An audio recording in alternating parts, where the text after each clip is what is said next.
On Christmas Day, my son locked the door and said, "You're no longer part of our family. Get out." I saw his wife laughing behind his back, but instead of getting angry, I just nodded, got in my car, and made one phone call. 5 minutes later, all the guests got up from the table and left, leaving them in an empty house. It was a betrayal that demanded justice, and I provided it by turning everything upside down. Before we continue, please subscribe to the channel and let us know where you are listening in the comments. Dad, why can't you be like Peter? He's a real man with real money. These words hit me like a sledgehammer to the chest. I froze on the threshold of the living room, looking at my son Cody, who was adjusting his expensive Rolex, one that probably cost more than my monthly pension. His designer jacket lay perfectly on his shoulders, tailored to measure his success. Everything about him screamed wealth I'd never had. "What did you just say to me?" My voice was quieter than I wanted it to be, a barely audible whisper. Cody rolled his eyes, the same gesture he'd made as a teenager when I'd asked him to clean his room. Only now he carried the weight of adult cruelty. "You heard me. Peter Mills has built an empire. Look at this place."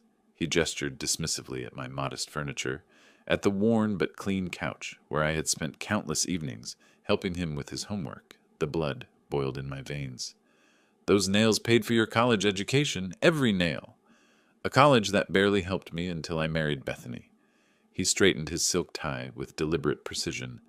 "Peter is the one who gave me real opportunities, real connections. And you? You've only slowed me down with your worker mentality." My hands shook as I gripped the doorframe. 40 years of double shifts, missed dinners, back pain, it all came down to me slowing him down. "I made everything out of myself for you. And what do I have for it? A father who lives in a house that screams construction worker at everyone who comes to visit." Cody's laugh was sharp, cutting. "Do you know how embarrassed I am when Bethany's friends ask about my family? Peter owns half of Denver's commercial district, and you own—" "What? Power tools?" Something snapped inside me. The careful restraint I'd maintained for 37 years of parenthood had finally cracked. "Out!" I pointed to the front door with a firm finger. "Right now. Oh, please, don't play the aggrieved father. We both know I've outgrown this place, outgrown you." Cody took measured steps toward the door, each one echoing with disdain. "Maybe it's time you accepted that some people are meant for bigger things." The door slammed so hard that my family photos shook on the mantelpiece. I was left standing in the sudden silence, contemplating what had just happened. My son, the boy I taught to ride a bike, the teenager I drove to every baseball practice, had just dismissed 40 years of my life as worthless. Outside, metallic scraping sounds came through the windows, footsteps on gravel. Something was being dragged across the concrete. Too emotionally exhausted to investigate, I sank into my favorite chair, the one with the small hole in the leather from Cody's childhood. Adventure with scissors. I went through my evening ritual like a ghost, hanging my work shirt in the closet with mechanical precision. My reflection in the bedroom mirror showed a 70-year-old man who suddenly looked his age. Cody's words echoed with every movement. A real man with real money. As I brushed my teeth, I couldn't escape the memory of 8-year-old Cody, proudly showing his friends the toolbox I had given him for Christmas. "My dad builds everything," he announced with pure excitement. When did this pride turn into shame? I remembered that night when I worked until 3 in the morning on the Henderson project, and then drove straight to Cody's high school graduation. Coffee-stained work clothes and calloused hands, but I made it. Cody hugged me afterward, whispering, "Thanks for always being there for me, Dad." The same hands he had just rejected as symbols of mediocrity. Paying for college meant 18-hour days for 3 years straight. I missed family dinners, sacrificed weekends, gave up vacations with friends. Every overpayment went directly to his education fund.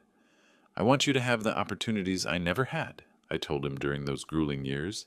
He seemed grateful at the time, understanding the sacrifice. But everything changed when he visited Peter Mills's estate for the first time. I could still imagine that fall evening when he returned from Bethany's family dinner, his eyes burning with a hunger I had never seen before. "Dad, you should see Peter's house. It's like something out of a magazine, a wine cellar, marble floors, paintings worth more than our entire neighborhood. His voice was full of awe, but underneath it was something darker envy. Then the comparisons began. At first, subtle ones. Peter says investment portfolios are more reliable than pension plans. Then bolder ones. Maybe I should have studied business instead of engineering. Finally, the inquiring looks when he visited my modest home, as if he were seeing it with new, critical eyes. Phone calls became shorter. Dinner invitations were fewer. "Sorry, Dad, Bethany's family is having an event," became his standard excuse. I tried not to notice how his voice changed when he spoke of Peter. Reverent, enthusiastic in the way he used to speak of me. Last Christmas, he arrived an hour late with expensive gifts that seemed more like obligations than gestures of love. "Peter is teaching me about tax benefits," he said as he unpacked the watch I'd been saving for months.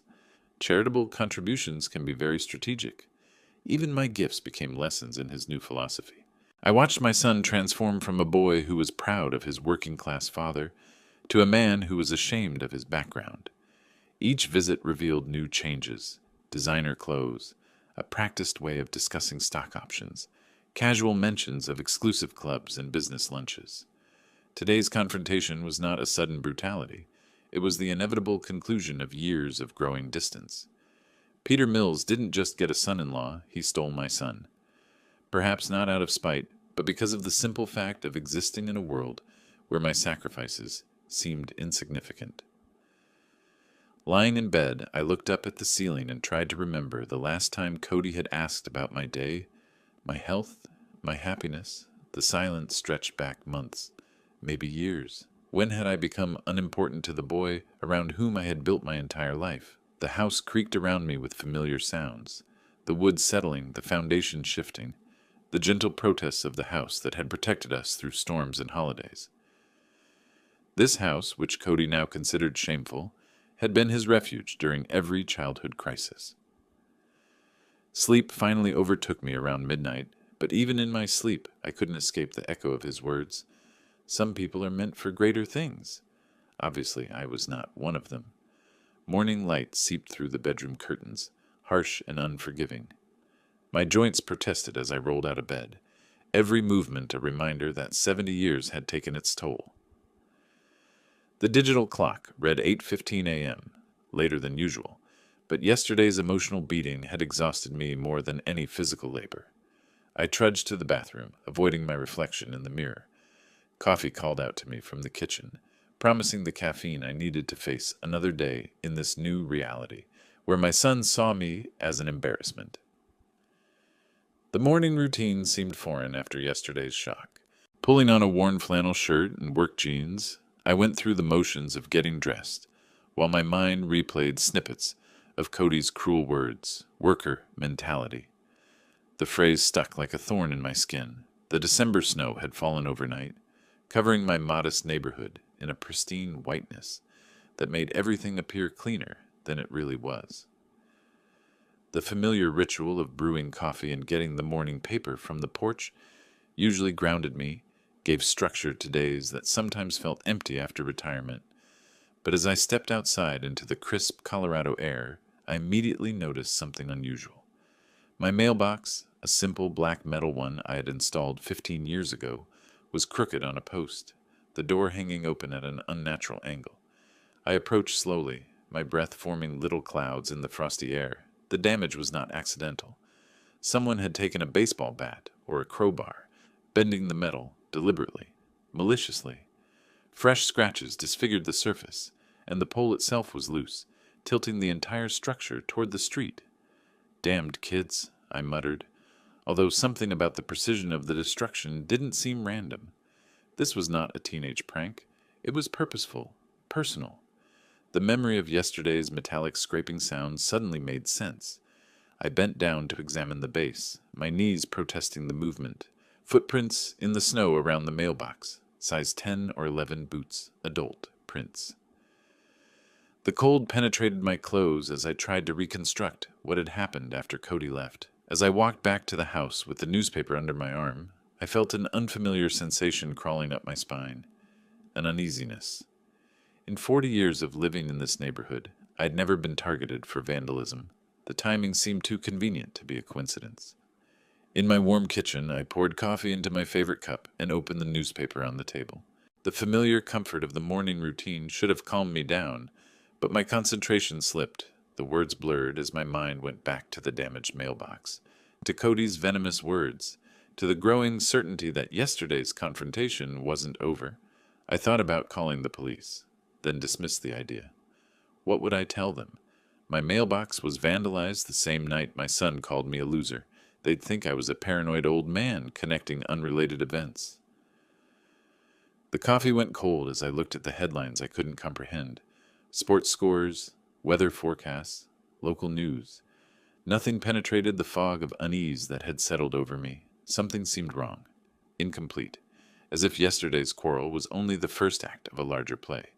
I tried to focus on the crossword puzzle, a daily ritual that usually provided an escape from life's complications.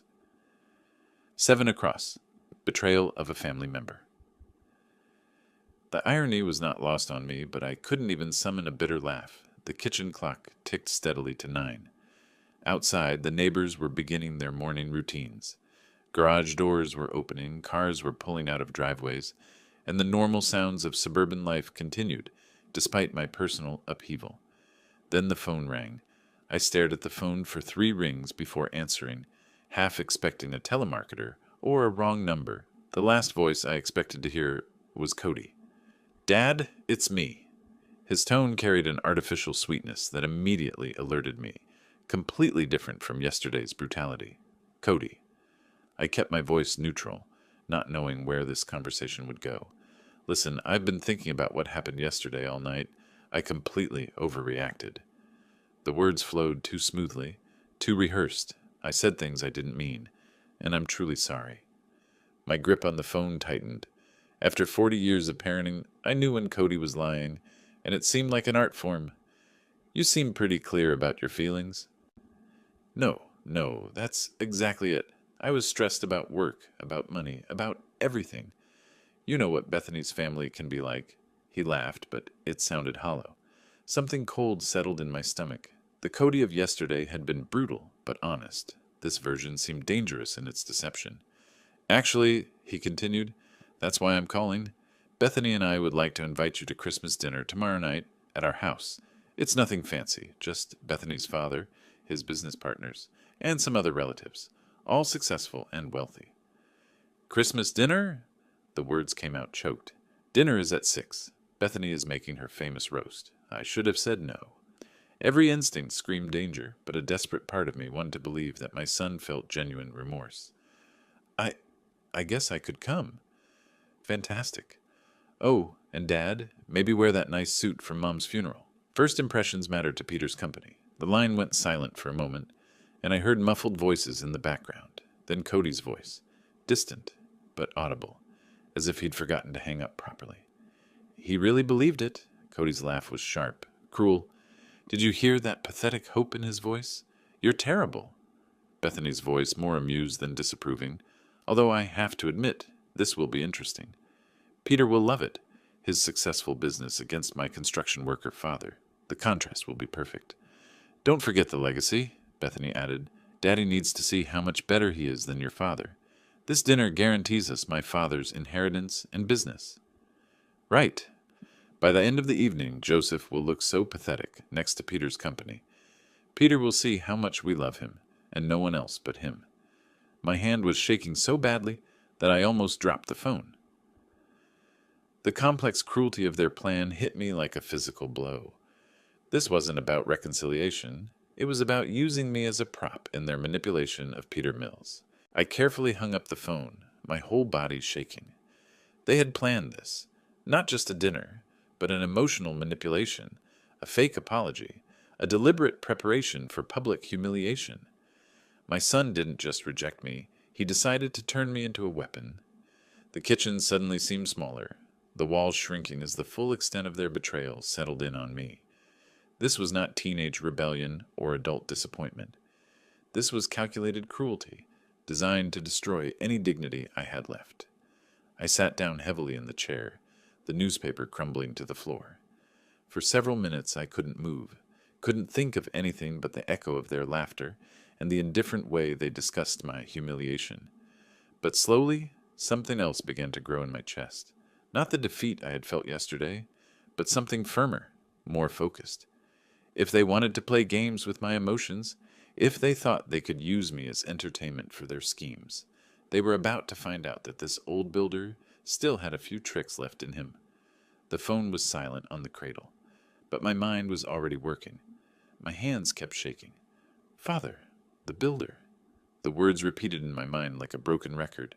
Not even my father or dad, just the name of the profession, the social classification that confused them. I gripped the arm of my chair until my knuckles turned white, fighting the dizziness that threatened to overwhelm me. Bethany's giggle kept playing in my head, that sharp sound of breaking glass, of a young woman who found real pleasure in planning an old man's humiliation. This is going to be interesting, as if my dignity was a dinner theater for their entertainment. But it was Cody's voice that hurt the most, a pathetic hope. He recognized the desperation in my tone as I accepted their invitation, and he relished it. My own son had made a weapon out of my love for him, turned my willingness to forgive into ammunition for their scheme. I stood up slowly, my legs wobbling beneath me. 70 years of life, 45 years of marriage, 37 years of parenthood, all reduced to props in their Peter Mills play. They weren't just rejecting me, they were planning to make a circus show out of my working-class background. A photo on the fridge caught my attention, Cody's high school graduation, both of us smiling by his diploma. I worked 18 hours a day to afford the fees for that private school. Now he wanted to use my sacrifices as proof of his own superiority.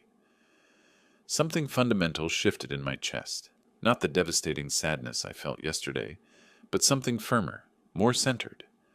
My father taught me that a person's worth is not measured by their bank account, but by how they respond when life knocks them down. You can lie there and take it, he said after the neighborhood bullies cornered me when I was a boy, or you can get up and show them who you really are. I went to the living room window and looked at my damaged mailbox. The vandalism suddenly made perfect sense. A psychological warfare designed to make me feel vulnerable to their dinner invitation. They had orchestrated every detail, from the property damage to the fake apology, building to the big finale tomorrow night.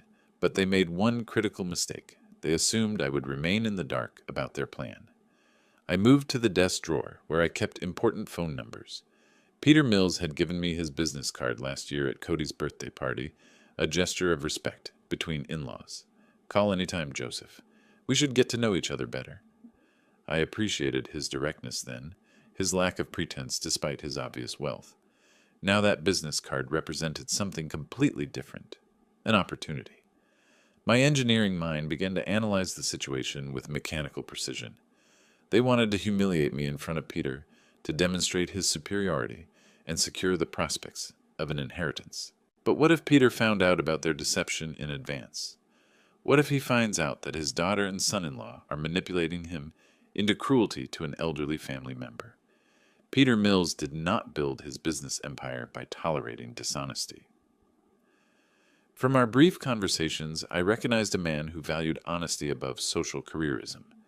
He would not have appreciated being used as an unwitting participant in psychological abuse. The phone number seemed to pulse with possibilities as I held the card. One conversation could change everything. Not revenge, exactly, but justice, ensuring that manipulative schemes meet appropriate consequences. Peter Mills would not have built his business empire by tolerating dishonesty. From our brief conversations, I recognized a man who valued integrity above social careerism.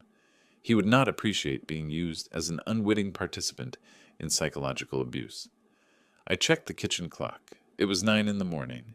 Peter would already be in the office, probably reviewing contracts or planning business strategy.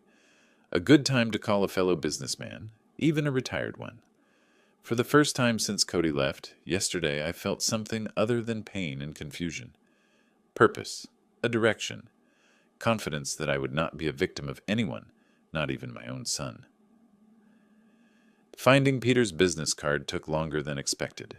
I carefully filed it in my desk organizer, sandwiched between insurance documents and warranty information, a precise organization that had served me well for decades of engineering projects.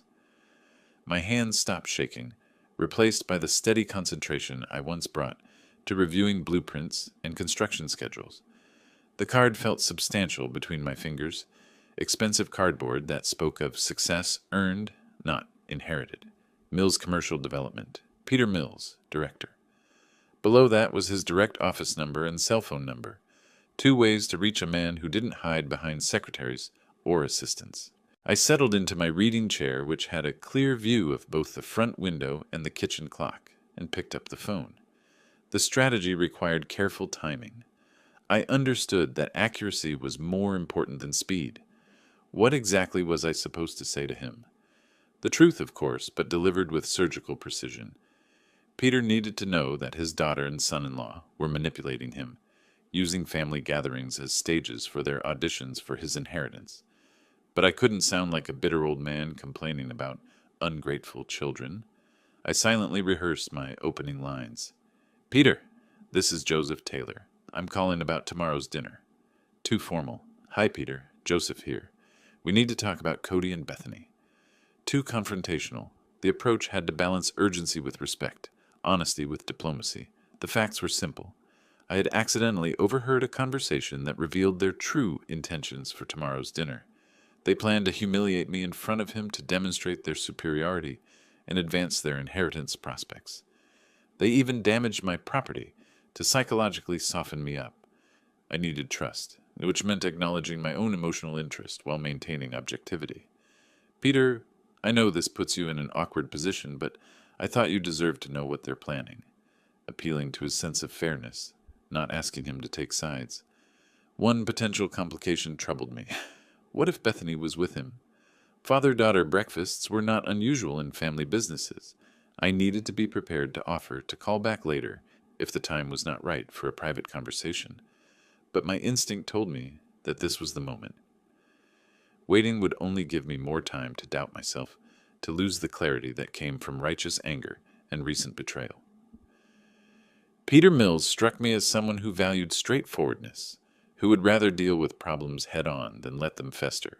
I returned to the phone, card in hand, and took a deep breath.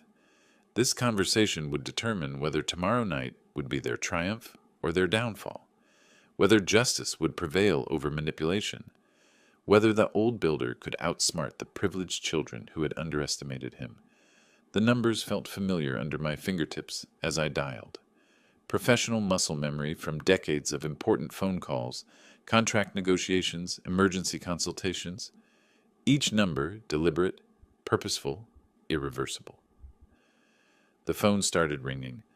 Peter picked up the receiver, and I told him everything without any hope that he would believe me. But surprisingly, what I told him shocked him, and he did not hide his confusion and anger. I told him my plan, and he agreed to help me. Pups 7. Full pus. Full. The next evening, I drove through the upscale Hillcrest neighborhood in Denver, which seemed surreal to me. Mercedes and BMWs lined the curved streets like expensive jewels displayed on velvet. Christmas lights twinkled from mansions that could house 3 families my size, each a testament to a wealth I could never have imagined. Cody's house stood at the end of a cul-de-sac, its limestone facade illuminated by strategically placed spotlights. Peter's black Bentley dominated the circular driveway, surrounded by other luxury cars that probably cost more than my annual pension. The scene looked like a magazine spread, titled How the Other Half Lives. I parked my modest Honda next to a shiny Porsche, the contrast almost comical. Through the massive front windows I could see silhouettes moving around the elegant dining room. Peter's business associates, no doubt spectators for tonight's planned humiliation. Checking my appearance in the rearview mirror, I smoothed my tie and adjusted my jacket. The same dark blue suit I wore to my wife's funeral looked decent enough, though it would seem worn out next to the designer clothes inside. That was exactly what Cody and Bethany were counting on. But as I walked along the immaculate stone path, my steps were confident and my breathing calm. Let them have their moment of triumph. Justice had a habit of coming when it was least expected, Before I could reach for the bell, the front door opened with theatrical precision. Cody stood in the golden light pouring from inside, his expensive suit immaculate, his expression bearing the cruel satisfaction I had heard in his voice yesterday morning. "Well, well, look who's at our doorstep." His voice was loud enough for the guests inside to hear. "Did you really think you belonged here today?" Behind him appeared Bethany, like a supporting actress coming out on cue. Her black cocktail dress probably cost more than my monthly grocery budget, and her smile had the sharp edge of anticipated amusement. "Oh, this is precious. He really came." "Dad," Cody stepped forward, completely blocking the entrance, his body language screaming possession and control. "Let me make this crystal clear to you." His voice rose with practiced cruelty, ensuring maximum impact on his audience. "You are no longer family to us. Only Bethany's parents are our family now. You go away." The words hit the cold air like physical blows, designed to wound and humiliate. Inside, I could see the guests stopping their conversations, some turning toward the commotion with the awkward fascination people reserve for public embarrassments. Bethany's laughter bubbled up from behind Cody, excited and malicious. "Did you see his face? Oh, it's even better than we imagined." But instead of the broken ruin they expected, I felt only a strange sense of completion. It was exactly what I had prepared for. Exactly what Peter needed to confirm through his sources inside. "I understand." My voice remained steady, disappointingly calm for their theatrical performance.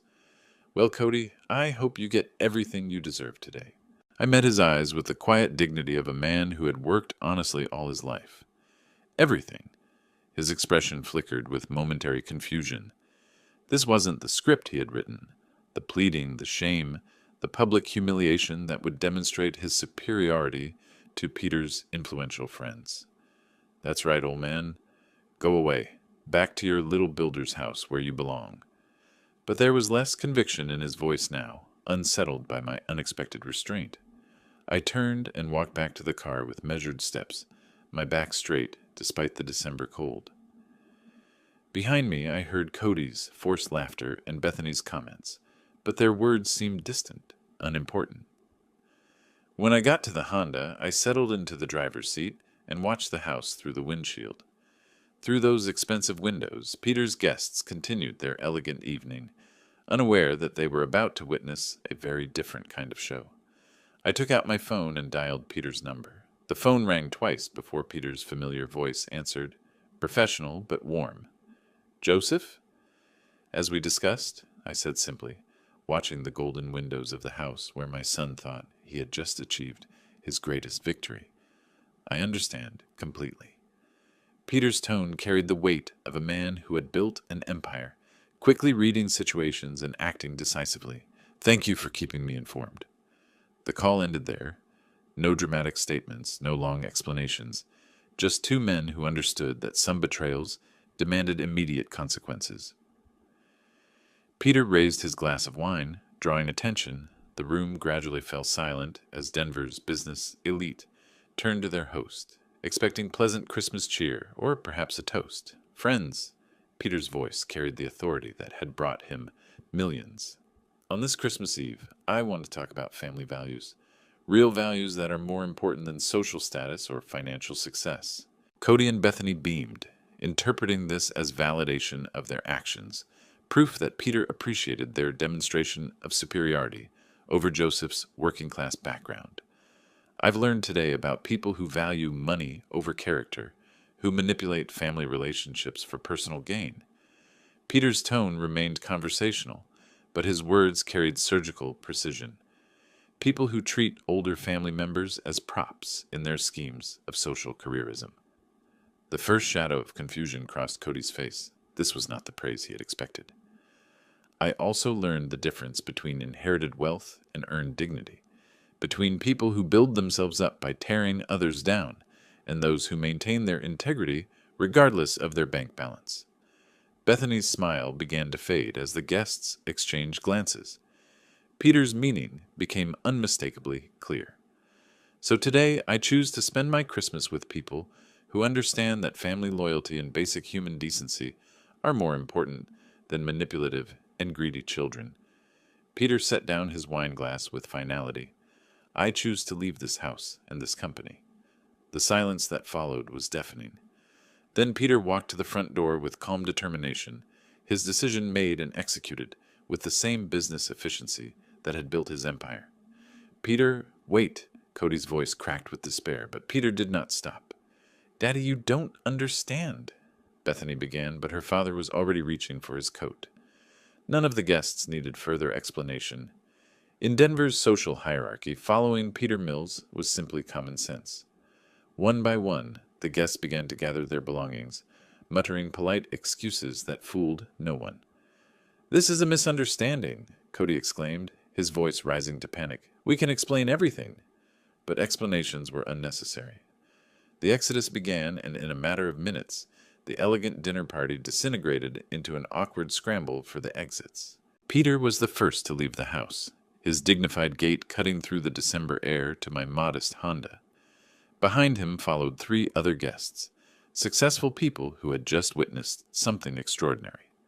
"Joseph," Peter's voice carried genuine warmth as he approached my car. "I believe we have a better place to spend Christmas Eve." "Indeed." I unlocked the door, inviting them inside. "Follow me, gentlemen. It's not far." The convoy formed naturally. My aging Honda led the parade of luxury cars through the night streets of Denver.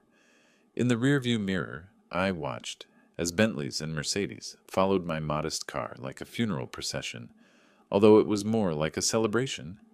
"I have to ask," Peter said from the passenger seat, his voice still tinged with shock. "How did you know to prepare for today?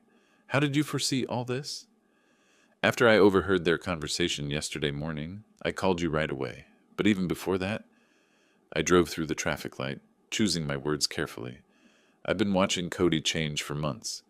One of the guests, a close friend of Peter's, leaned forward. "Did you really prepare an alternative dinner?" "A full Christmas feast," I confirmed, feeling a quiet satisfaction. "I prepared it today. It seemed wise to have a backup plan." Peter nodded admiringly. "Most people would either have avoided confrontation altogether or gone into it unprepared. You did neither. 40 years in construction teaches you to plan for all eventualities. Always have a backup plan when dealing with unreliable people." The irony did not escape me, calling my own son unreliable.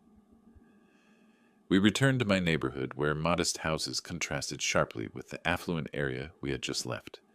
Christmas lights twinkled from small front yards, creating a warm, authentic atmosphere that money couldn't buy. "That's what I was trying to tell them in my toast," Peter continued, looking at the working-class houses. "Real wealth isn't about bank accounts or designer clothes.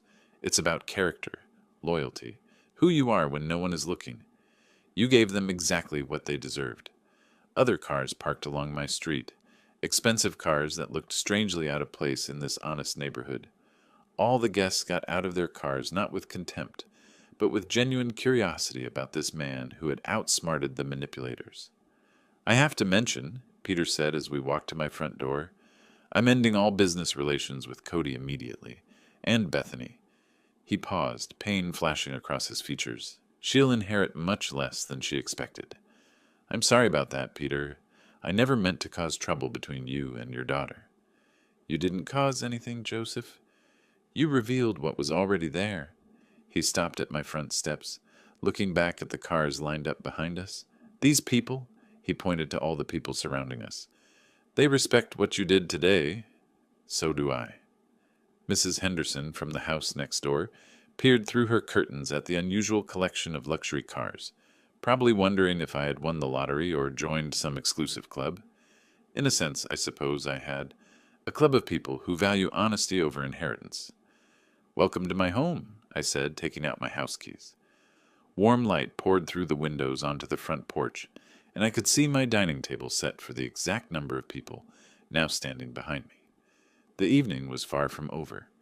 Opening my front door felt like unveiling a masterpiece. Warm light poured out of my modest living room, revealing the Christmas tree I had decorated with ornaments collected over decades of marriage and parenthood. The dining table, visible through the archway, was set for 8, with my wife's finest china. Beautiful tableware I had almost forgotten about. My God, Joseph! Peter entered first, his gaze taking in every detail, Did you really prepare all this? I started cooking at noon, I replied, helping the guests with their coats. It seemed like the right thing to do. The house smelled of roasted turkey, sage stuffing, and apple pie, aromas that spoke of a real holiday, not a social performance. In my kitchen, the dishes were waiting on the counter, everything perfectly timed and ready to serve.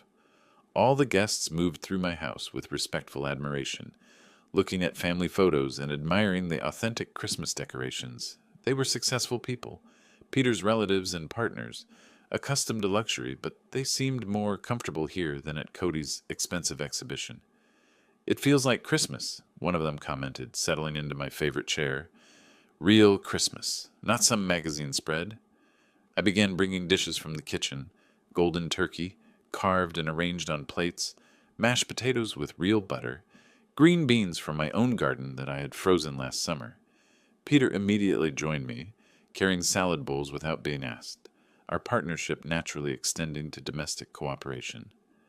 "When was the last time you saw me serve dinner to myself?" he asked quietly, pouring water into glasses around the table. "I usually have people to do that for me." "Today we're all just family and friends sharing a meal," I replied, setting out the last of the place settings. The transformation was striking. Peter Mills, who owned half of Denver's commercial district, was helping an elderly builder serve dinner, and it felt completely natural. His partners, accustomed to five-star restaurants and catered events, praised my simple cuisine with genuine enthusiasm. "This turkey is incredible, Joseph," said one of them, cutting into the perfectly brown bird. "Where did you learn to cook like this?" 45 years of marriage," I replied, pouring wine from bottles I had saved for special occasions. "My wife taught me well before she passed away." The conversation flowed around shared stories of family traditions, honest work, and values that truly mattered in life. These wealthy businessmen found themselves relaxing, laughing, and sharing memories of their own humble beginnings and the people who shaped their character. Peter raised his glass when the main course was over. "Joseph, I want to thank you for today, not only for revealing the truth, but for reminding us what true hospitality looks like." "And what a real family means," added another guest. "Family isn't about blood or money. It's about the people who support you when it matters." I slowly stood up, feeling the weight of the moment. Everyone fell silent, sensing that something important was about to happen. The warm light from my Christmas tree cast gentle shadows on the faces that had become allies, even friends, in the space of a single evening. Headlights appeared through the front window. 2 cars stopped behind the others, their engines dying with the abrupt finality of desperate decisions. I raised my glass, looking around the table at faces glowing with genuine warmth and satisfaction.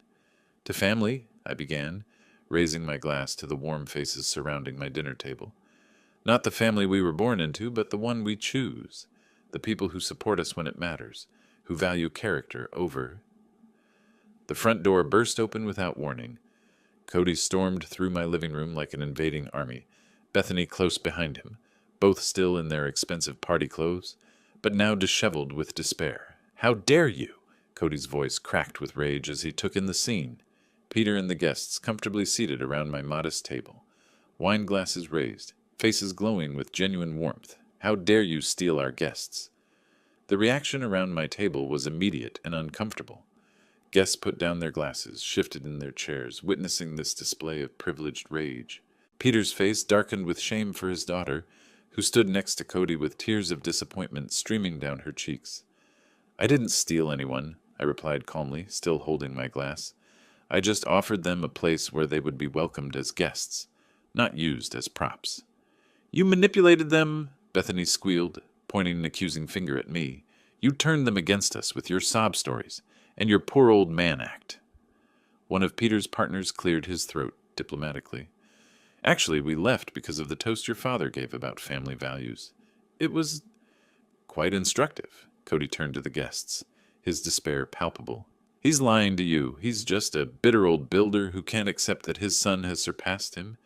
He sabotaged our dinner because he's jealous of our success." "Success?" Peter's voice cut through the room like a knife. "Is that what you call planning to humiliate your father to impress me and the guests?" Bethany rushed to her father, kneeling beside his chair, Daddy, please, you don't understand. We were trying to show you how much we love you.